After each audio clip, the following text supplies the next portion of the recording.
Le président modéré iranien Hassan Rouhani et ses alliés réformateurs ont été confortés dans leur politique d'ouverture en enregistrant une forte progression lors des législatives de vendredi. Nombreux voient déjà les opportunités globales que cela va engendrer. Des élections avec des répercussions internationales. Le président Hassan Rouhani a négocié la fin d'un embargo commercial avec l'Occident qui a paralysé l'économie du pays. Maintenant, ceux qui l'ont soutenu dominent. Les élections parlementaires ont renforcé les modérés et les réformateurs et limité le nombre de partisans de la ligne dure opposés à l'engagement avec l'Occident de presque de moitié. Hassan Rouhani a tweeté son verdict. Bravo à l'histoire qui façonne la nation iranienne. Ouvrons un nouveau chapitre basé sur les talents iraniens et les opportunités globales.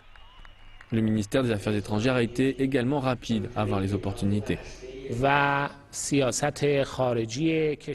considérable participation du peuple dans ces élections renforcera le pouvoir et la force nationale de la République islamique d'Iran.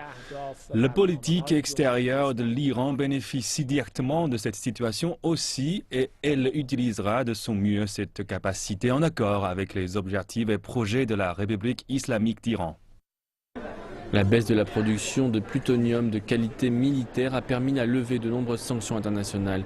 Les sociétés européennes en particulier saisissent l'occasion.